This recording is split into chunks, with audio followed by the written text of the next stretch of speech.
We just got some crazy Marvel news, including leaks from the set of Spider-Man Brand New Day confirming multiple villains for the movie, the cast of the upcoming X-Men film, Jeremy Renner giving updates on Hawkeye Season 2, and so much more crazy Marvel news. Let's get into it. And we're going to start with the X-Men news that comes from this brand new Variety article that gives us new information about the X-Men film, Black Panther 3, and other upcoming Marvel movies after Avengers Doomsday. The first thing they confirm is that casting for the X-Men film is going to begin very soon, and Marvel is apparently looking for younger talent rather than A-listers to keep the cost down, so kind of smaller name actors filling in these roles. And this lines up with other comments that we've had from Jake Schreier about the new X-Men film. In case you're unaware, he is the director of Thunderbolts, and he's officially confirmed to be directing the new X-Men reboot as well. Because just a few weeks ago in an interview, he was talking about what will make his X-Men movie different from the previous version, and he said the core idea of what X-Men is involves complexity. It's an incredible opportunity with super interesting characters and much internal conflict between them. He says these characters are wrestling with their identity and place in the world, and that's inherently an interesting and complex material to work with. I kind of love this decision from Marvel to go for a younger, lesser known cast for the X-Men movie, because again, you do really need to separate yourself from the previous X-Men films that ran for 20 years,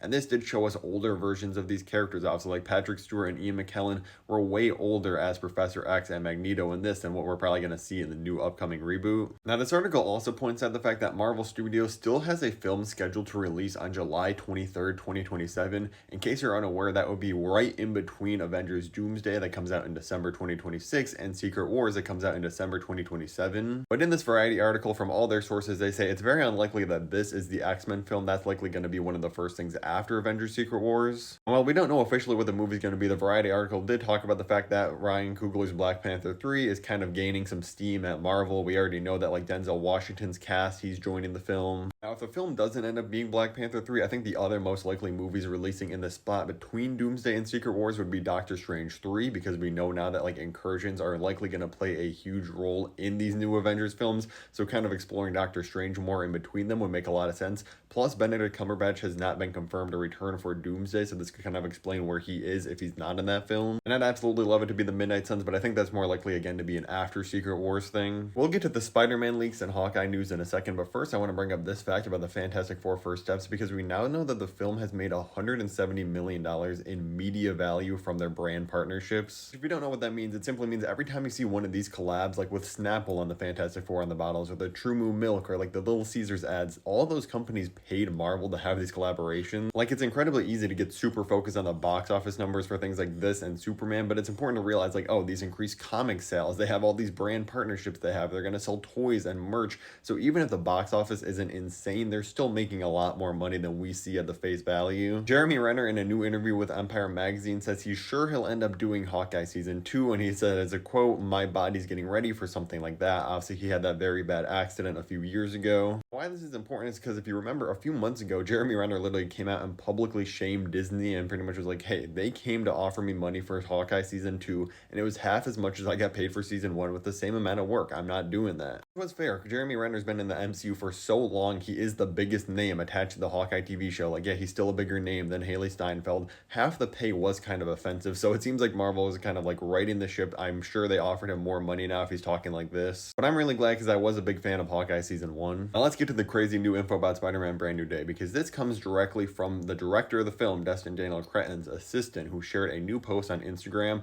and you can see these comic covers on the wall here. I'll get into what the comics are and what's in these stories in a second, but this is important because Kevin Feige just came out in an interview a week ago and talked about the fact that Destin Daniel Cretton has multiple comic arts on his wall that he plans on recreating in the movie itself. Well, now that we know what these two comics are, and being the Amazing Spider-Man 345 and 134, this gives us a huge idea of what's going to happen in the film and confirms villain leaks we had months ago. Let me explain. Back in May, I made this video covering the Spider-Man villain leaks. Those leaks were that Scorpion, Boomerang, and Tombstone were all going to be side characters in the film. As you can see in the Amazing Spider-Man 345 that's on the director's wall, it prominently features Boomerang. You can see right next to my head here, he's a character in the movie. He kind of attacks them on the ship. This issue also features Silver Sable, a character a lot of people have been thinking is going to be in the movie in some capacity, and this is where Eddie Brock actually gets the symbiote. I think we might actually see this in the film. We know the symbiote's floating around in the MCU timeline. Other issue 134 I think is going to be changed a little bit, because as you can see here, it features Tarantula as kind of like the smaller villain in this issue. I think they're going to replace him with Scorpion, since he's been set up in the MCU, and the characters are really similar enough, honestly, with their powers and even their names being like similar creatures. Punisher is straight up in this comic book as well, and obviously we already know Frank Castle will be returning in this movie. And this is only 2 of like I think 8 or 9 comics he has up on his wall for heavy inspiration, so we don't know what other villains are going to show up.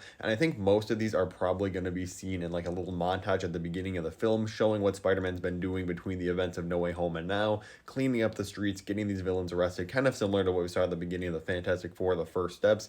I personally hope it's a lot longer of a montage. Like I want the first like 10 to 20 minutes of the film being this instead of like 1 minute like it was in Fantastic Four. The only concern is that yes, it is a lot of elements to balance in one film, but I think like I said, if they deal with all these villains and kind of a little montage at the beginning, then maybe you throw in the symbiote with either Peter getting it or some other side character to explore in a later film. Then you kind of have your main villain, whether that ends up being like a Venom, Mr. Negative, Savage Hulk, or who knows, maybe Silver Sable. If you have them being the main villain, I think this could really work. We've got more news about Ghost Rider joining the MCU and the Fantastic Four's role in the next Avengers movies. If you want to see that, click the video at the top of the screen, or if you want to see me rank every single superhero movie released this decade so far, click the video at the bottom of the screen, and thank you for watching.